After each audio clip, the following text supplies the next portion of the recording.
Eh bien, je m'appelle Grenier, une famille de peintres en lettres depuis trois générations. Mon grand-père avait commencé dans les années 1900. Mon père a pris la suite et moi je viens de terminer en 2007. Le peintre en lettres a vraiment disparu. Maintenant, tout est fait par l'informatique. Alors, ce que je peux vous en parler un petit peu, parce que c'était un métier qui était passionnant à faire, très long à apprendre, le maniement. Là, je vais vous montrer un pinceau du peintre en lettres. Le pinceau est fait en 3 parties. Le manche en bois, la virole et les poils. Quand on l'achète, ils sont beaucoup plus longs. Chacun mesure son pinceau pour qu'il soit équilibré. Alors, on le prend au milieu de la virole, comme ça, et on tend le pouce. Et où ça arrive, on coupe, comme ça le pinceau est très équilibré. Alors ça, on ne le prend pas comme un stylo, on le prend entre 2 doigts, comme ça, pour le faire tourner, parce que on doit toujours le faire bouger en peignant. Alors, quand il descend, on arrive en bas, on le fait incliner pour finir en pointe. Et après, on peut partir sur l'horizontale. Quand on fait un rond, c'est pareil, il doit suivre. Et on peut le faire tourner comme ça. Alors que comme ça, c'est pas facile, donc c'est comme ça. Voilà pour le pinceau. Alors, on a un godet en métal, on trempe le pinceau dedans. Il faut que les bords soient un petit peu coupants pour pouvoir bien épurer les poils. Et alors, on ramène un peu la peinture sur les bords, et là, on peut peindre. Et à chaque fois qu'on descend, automatiquement, ça c'est une chose qui vient automatique, on fait faire un demi-tour pour user régulièrement le pinceau. Alors pour commencer, il faut mettre en place. Alors on mesure l'emplacement, on fait un point, bien souvent si le fond est clair, au fusain, parce que ça s'efface très bien, et on prend le cordeau. Le cordeau, il est très fin, parce que le trait doit être plus possible fin. Alors, on le graisse avec le fusain. Alors, je vous montre comment on faisait. On le met sur le bout du doigt, on le met comme ça, on le prend et on claque. Et le trait se fait. Alors, on fait un trait en haut, un trait en bas pour le haut de la lettre et le bas de la lettre. Après, on prend le fusain et on donne l'emplacement pour savoir à peu près la proportion des lettres. Et quand tout est fait comme ça, eh bien, on prend le pinceau et on fait la lettre. Alors ça, c'est une chose maintenant qui ne se fait plus. Tout se fait à l'ordinateur. C'est l'ordinateur qui découpe les lettres, on n'a plus qu'à coller. C'est dommage parce que le métier était long à prendre. Ce qui est long, c'est pas trop la main. La main, elle s'apprend en quelques mois, mais après, c'est l'œil. C'est l'œil qui guide tout. Donc, tant que l'œil n'est pas éduqué à faire le travail, il faut compter 5-6 ans avant de faire quelque chose de correct. Non, et d'ailleurs, jamais on m'a demandé un CAP où j'ai travaillé. Quand on arrivait, c'est pas comme maintenant, on arrivait chez un patron, il disait « mais toi, je suis allé, je te dirai ce soir si je te garde ». Voilà comment ça se passait. Et là j'ai jamais eu de problème pour trouver une place. Après, j'ai fait une école de peinture, et après, j'ai fait un petit peu dans toute la France. J'étais voir un petit peu ce qui se faisait ailleurs pour apprendre plusieurs techniques. Peintre en lettres, alors il y a beaucoup de choses. On fait des lettres sur les véhicules. C'est ce qui faisait le plus. Les enseignes, des magasins, Là, chacun, bien souvent, il y avait des marques avec des logos. Ça, c'était aussi intéressant. Et puis, il y a les panneaux. Après les panneaux publicitaires, alors maintenant, on est bien embêté parce qu'il y a beaucoup de lois qui se sont mises. On n'a plus le droit de dépasser certaines dimensions, certaines hauteurs. Près des monuments, c'est interdit. Alors ça, c'est le plus embêtant. Le panneau, c'est ce qui était le plus intéressant parce qu'on pouvait faire un petit peu ce qu'on voulait là. Non, c'est fini. Même sur l'annuaire, on ne trouve plus la notion peintre en lettres.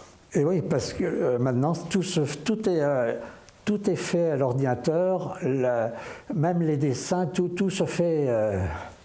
Maintenant, on n'a plus besoin d'apprendre, il suffit de connaître l'ordinateur et puis voilà, le travail se fait tout seul. La publicité routière, ouais, ça c'est une autre façon de faire des lettres, que j'ai pratiqué pendant quelques années.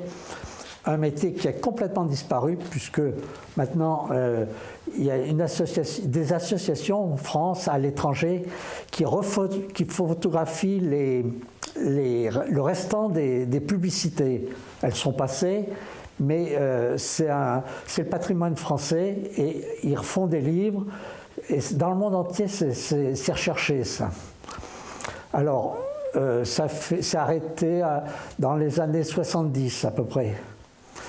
Parce que c'est pareil, c'est les lois aussi qui ont fini d'arrêter ça, parce que il y avait les hauteurs, on n'avait pas le droit de dépasser 6 mètres de hauteur, c'était des 16 mètres carrés, après c'est passé à 12 mètres carrés, ça n'avait plus le coup, et après ils ne trouvaient plus de peintres pour faire le travail. Alors moi j'ai commencé en 68 faire la publicité routière. Et là, c'est un métier un peu de vagabond parce qu'on part sur la route pendant 6 mois. On travaille pendant 6 mois sans s'arrêter. Après, on a 2-3 mois de repos. Mais alors, on rentre chez les gens. On est obligé de demander la permission de rentrer, bien sûr. On est souvent bien reçu. Et alors, là, on commence le travail. Bon, il y a tout le matériel à sortir et on commence par mettre une couche sur le mur pour fixer, parce que bien souvent c'est des granges et les murs sont en très mauvais état. Alors, on avait une peinture qui fixait le ciment, c'était de la colle. Il ne fallait pas s'en mettre trop sur les mains parce qu'on ne pouvait plus l'enlever après. Et ça séchait en une demi-heure, c'était sec. On avait le temps de monter l'échafaudage, 2 échelles à coulisses, des taquets, le plateau. On préparait la peinture. Alors la peinture pour la publicité routière, c'était des peintures à l'huile, c'est-à-dire blanc de zinc pour faire du blanc, avec de l'huile de lin, de l'essence térébenthine et du cicatif. Et après, les poudres pour les couleurs. Alors, il y avait une maison spécialisée à Paris. On avait une publicité totale, par exemple, l'essence totale à faire. On demandait le rouge total. On était sûr que c'était la bonne couleur, le bleu. Alors, on préparait ça dans un seau, dans un camion, peinture. On préparait notre peinture. Les pinceaux, dans une boîte, il y avait des compartiments pour les pinceaux clairs, le foncé, le noir, le rouge, chaque couleur avait une case. Et avec des crochets DS, on accrochait ça au plateau. Et il y avait un ordre, parce que quand on prenait, on savait que derrière, on avait telle couleur. Alors, quand c'était prêt, normalement, on devait monter un garde-fou. Pas tout le temps, mais si on se faisait prendre, c'était obligatoire qu'on ait un garde-fou. Alors on commençait par tracer la verticale au fil à plomb, après l'horizontale au niveau, et après on pouvait commencer de tracer le panneau qu'on nous demandait. Alors voilà, quand on commençait, si on avait un mur total, par exemple, à faire, on avait le livre, toutes les maquettes étaient dessus, avec tous les formats qu'on pouvait trouver. De la préenseigne. La préenseigne, c'est le panneau qui est au bord de la route, c'est un panneau portatif sur un poteau qui ne doit pas dépasser 1,50 m², 1 mètre par 1,50 m². Alors, il y a la voilà, ça c'est un préenseigne qui indique la distance. Ensuite, on avait toutes les dimensions pour un 3 m² jusqu'au 16 m². Alors, il y avait tous les formats, toutes les dispositions suivant le mur. Alors, on choisissait là. Alors, ça c'est pour Total. Là, par exemple, voilà une maquette pour Opel. On avait la maquette. Voilà un mur que j'ai fait qui était exceptionnel parce qu'il faisait 25 mètres de long. C'était une publicité pour Préfontaine. Alors voilà, là j'ai travaillé dessus. Vous voyez, elle est pleine de peinture. Alors c'était Nevers. Alors vous voyez, par exemple en publicité, on ne peut pas marquer Nevers à 30 km. Ça fait concurrence au pont-chaussée, c'est interdit. On met en temps. Là, c'était Nevers à 2h15. Et voilà, alors ça c'était un mur quand même exceptionnel parce que là, c'est des panneaux de 7 mètres 50 chacun. Pour l'agence qui nous envoie, moi, par exemple pour la CIP, ça c'est dans un coin, on marque le nom. Alors c'est pareil, ils avaient des proportions, il fallait tracer d'après ce qui nous donnait. Voilà un SO. Alors ça, ils le donnaient au carreau. Moi j'avais un autre système pour faire l'ovale au cordeau, c'était plus facile pour moi de le faire comme ça. Alors là, c'est toutes les maquettes des panneaux qu'on nous donnait. Là, avec toutes les explications. Alors là, c'est plutôt pour mettre en ville, parce que là, on marquait le nom du vendeur, du pays, avec l'adresse téléphone. La Préfontaine. Oui, alors là, il y a plusieurs pages. Et celui-là, j'avais été le chercher directement à Bordeaux. Attendez, on va prendre un grand. Là, on a le droit de marquer le kilométrage parce qu'il n'y a pas le nom du pays. Par exemple, celui-là, jour et nuit, ça c'est à rajouter.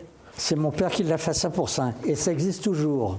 Et il paraît, enfin j'ai vu les gens, dans l'été, le nombre de personnes qui viennent le photographier, quand ils visitent ça pour ça, c'est place de la mairie. Et ça c'était fait dans les années 50. Donc il a au moins 70 ans. Ça, c'est un souvenir. Le mur, il fait 75 mètres de long. C'est le château de Pommard, c'est sur le mur du Chai. Oh, j'ai mis quoi, 3 jours. Faire le fond, tout, oui. On était sur la route, on téléphonait à l'agence en disant « tel jour, je serai dans telle ville ». Et là, ils nous envoyaient en poste restante tout un paquet d'ordres de travail. Alors on triait, on disait « je fais telle route ». Voilà, j'ai tel panneau à tel endroit, et là on pouvait s'arrêter pour faire, alors là des anecdotes, j'en ai eu pas mal. Par exemple, du côté de Bordeaux, j'ai un mur qui m'avait marqué parce qu'il y avait une petite rivière, il y avait le mur qui était au bord de la rivière avec un passage de 50 cm. Donc, il louait ce mur depuis longtemps. Il avait une barque à fond plat qui mettait à l'endroit du pignon, qui était bien amarré avec des poteaux dans l'eau, et on mettait l'échelle sur le bateau. Et bien, je vous assure que des fois, on n'était pas tranquille. Ce qui m'arrivait aussi une fois où j'ai eu vraiment peur, le propriétaire ne voulait pas que je rentre. j'avais l'ordre de travail, il avait été payé, tout. Mais enfin, c'était un viticulteur, et il avait dû abuser de sa production. Alors, il n'était pas... Alors, il a fallu chercher l'huissier, qui m'a fait rentrer. Mais il n'était pas content, donc moi je me suis installé, il a pris une chaise à 30 mètres de moi, il a mis une chaise, il s'est assis et il avait le fusil à côté. Et bien pendant un moment j'étais pas tranquille, bon il s'est endormi, ça a été mieux après. Des histoires on en a pas mal dans tout. Il y a des murs, il y a un mur, un endroit qui était vraiment formidable, très visible en ville. Les gens ralentissaient, ils avaient le temps de le lire, sur une façade qui faisait 18 mètres de long. Et le panneau était en bas. Mais le problème, c'est que le loueur et son voisin, ils ne s'entendaient pas du tout. Et ils ne voulaient pas qu'on ait un droit de passage pour rentrer, pour faire le panneau. Les agents se sont déplacés pour essayer de... Ça n'a jamais marché. Et bien pour faire ce panneau, il fallait tout monter sur le toit, tout le matériel, par échafaudage volant, redescendre en bas du sol pour pouvoir faire... Et il ne fallait rien tomber par terre, parce que c'était perdu. Hein. Ah oui. En peintre en lettres, ce que j'ai surtout entendu pendant que je travaillais, c'est quand on est sur une échelle, un escabeau, quelqu'un passe, ce qu'on entend, c'est « craponne-toi après le pinceau, j'enlève l'échelle ». Ça, je l'ai entendu des milliers de fois. Alors, le faux bois, c'est le faux bois et le faux marbre. Ça, voilà aussi, c'est un métier qui a pratiquement disparu, qui était très long à apprendre. Alors là pour faire le bois de fil comme ça, pareil, sur le fond, un glacis en cette teinte, et avec de la toile de jute, comme ça, qu'on passe à la flamme pour enlever toutes les petites fibres qui risqueraient de se coller sur la peinture. Et alors, on raye, comme ça. On raye pour donner le... Et après, avec les peignes, on finit de rayer. Alors, pour faire la ronce de chêne, on prend de la toile de billard, comme ça, et sur le bout de l'ongle, on efface le glacis pour laisser les veines du chêne. Et pareil pour la maille. Alors la maille, on part d'un nœud, par exemple, on fait un nœud. Alors il y a la maille qui démarre avec les pétards en bout qui va très, très fin à l'extérieur. Alors, c'est pas droit, il faut que ça parte un peu dans tous les sens. Faut savoir le composer. Et si jamais on se trompe, eh bien, il n'y a qu'une chose à faire. Avec le spalter, on passe un coup et on recommence. Là, on ne peut pas dessiner, ça se fait directement. C'est pour ça que c'est très long à apprendre, parce qu'il faut l'avoir dans la tête. Cette partie est faite au pinceau à lettres. Là, ça c'est de la loupe. Alors là, comme ces points, c'est fait avec le doigt, par exemple. Alors ça se fait au pinceau. On apprend à faire une ronce avec le pinceau pour savoir comment ça tourne, comment on peut le faire. On le fait pareil. Eh ben ça, c'est pour le noyer. Et là, voilà de la maille de chêne. Voilà comme on parse. On les fait d'abord au pinceau.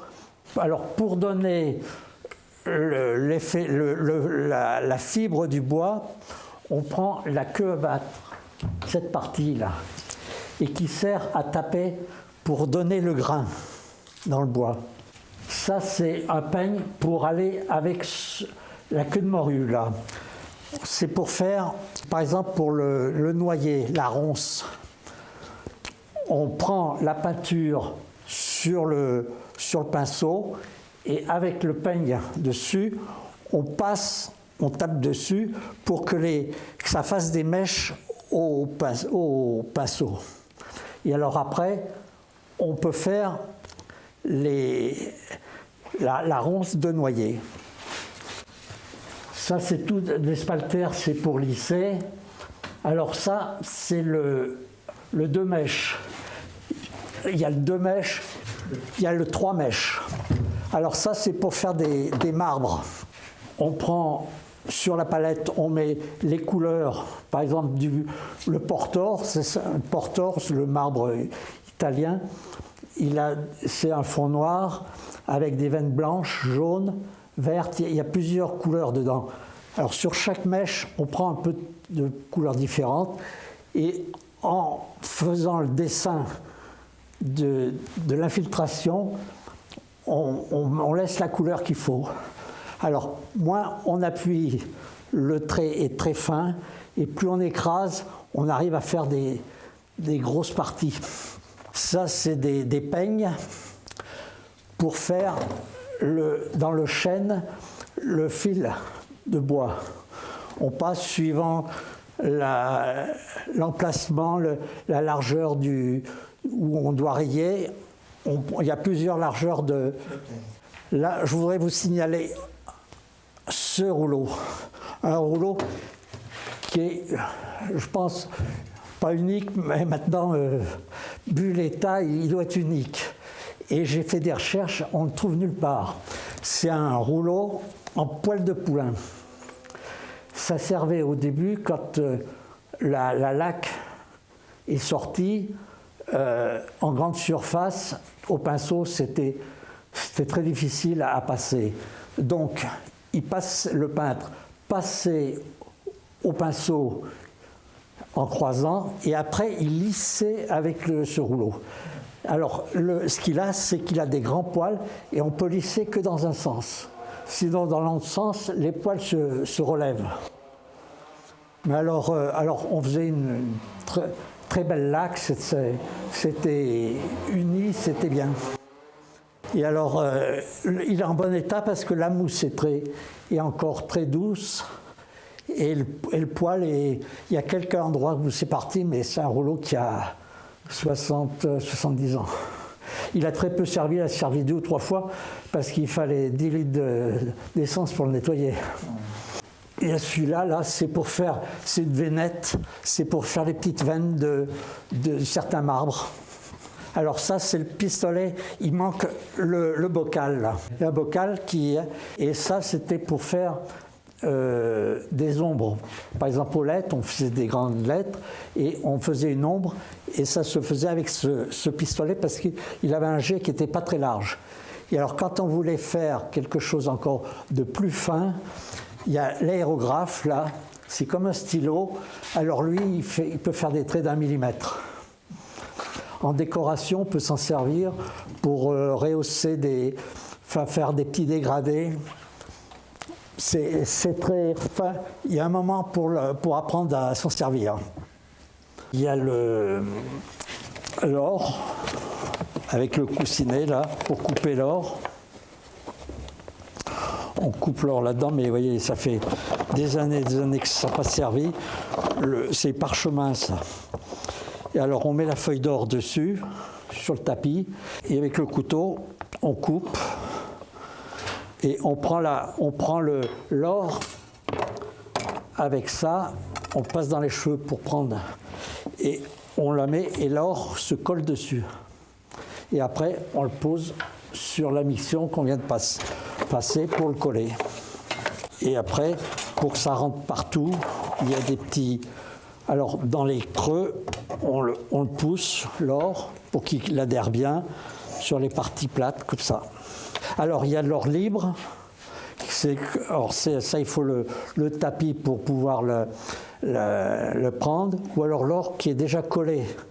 Alors, une fois que la miction est passée, une miction qui dure 6 heures en principe, on la laisse sécher 6 heures, et après, on pose l'or, on frotte et ça adhère. Alors, ça peut dépasser, c'est pas grave. Quand on fait des lettres alors, on fait une lettre à la miction, on colle l'or, ça dépasse, ça fait rien. Et une fois que c'est fini, avec un chiffon doux, on frotte et partout où c'est pas collé, ça tombe, ça fait net. C'est pareil, on peut faire des lettres en faux bois. on fait, c'est le principe de ça, on fait le fond normal du bois qu'on veut faire, mais on le fait au pinceau à lettres, on fait la lettre au fond comme ça.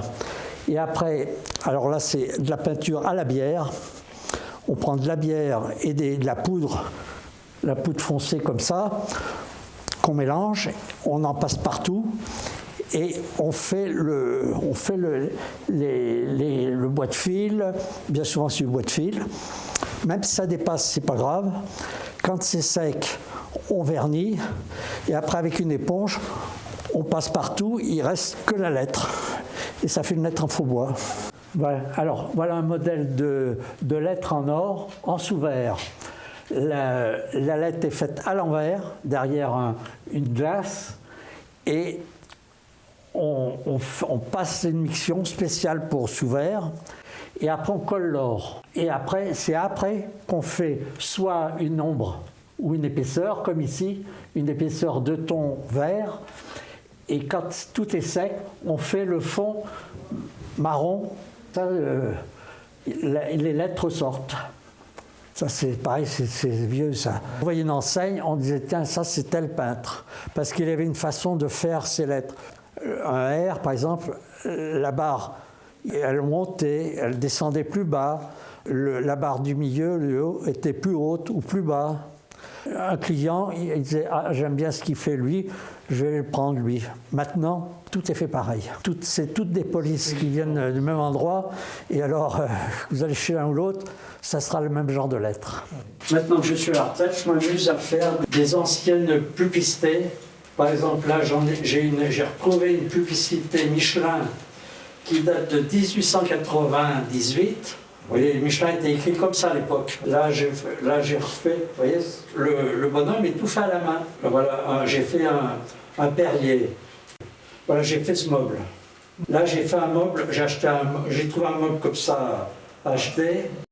Je l'ai transformé en Jack Daniel, ouais, le whisky. Alors je l'ai transformé, là il y a un tiroir, je l'ai bloqué, c'est dessus on peut mettre les verres, là en dessous les bouteilles. Alors j'avais fait d'abord un panneau pour savoir si j'arriverais à faire la bouteille. Et là je viens de faire une série pour un copain des vieilles affiches de courses de voitures. 1949, là, Monza. Les seules affiches de charade. C'était pour l'ouverture, en 58. Voilà, je suis en train de la peindre, là. Ah oui. Ouais, et celui-là, là, c'est un décorateur de Bordeaux qui est venu exprès, il l'a vu, il faisait un appartement, une pièce américaine. Alors il dit ça ferait bien dedans, alors il est venu le chercher.